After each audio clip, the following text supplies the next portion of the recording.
Crazy Rocket, now available on PMBet. Bwana Nicky, unaweza ukatuambia hongereni kwa mechi ya Burundi, ilikuwa vipi kwa upande wako? Tunamshukuru Mungu, kusema kwa upande wangu utakuwa unakosea. Ilikuwa ni teamwork. Tunamshukuru Mungu kwa matokeo tuliyopata. Baba. Wewe uliangalia ile mechi? Penalty Okay.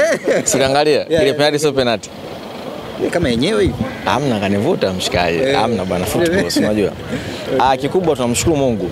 Tumepata matokeo ambayo hatukutarajia kuyapata, ila Simba sana kwa tulichokipata, kwa sababu kwa away kupata pointi moja inakuwa ni nzuri zaidi. Kwa hiyo tunajipanga kwa ajili ya mchezo wa nyumbani. Kilikuwa ni kitu ambacho mlitarajia au imekuwa ni kama surprise kwenu? No, sisi tumejipanga kushinda kwa kila mchezo wetu. Kwa hiyo kupata pointi moja pia ni nzuri. Kwao ni mbaya, kwetu sisi ni nzuri, kwa sababu sisi tumecheza away bado tuna goli la ugenini. Tuna mechi ya kujiuliza tarehe 25 tukiwa nyumbani. Kwa hiyo hata sare huko bila tumeenda, tukishinda tumeenda. Kwa hiyo tuna advantage bado. Kwa hiyo tunamshukuru Mungu kwa hiyo. Mwisho wa siku mna kikosi kizuri, wachezaji wenye uzoefu na watu wanatarajia makubwa kutoka kwenu. Kuelekea kwenye mchezo unaofuata, una nini cha kuambia mashabiki?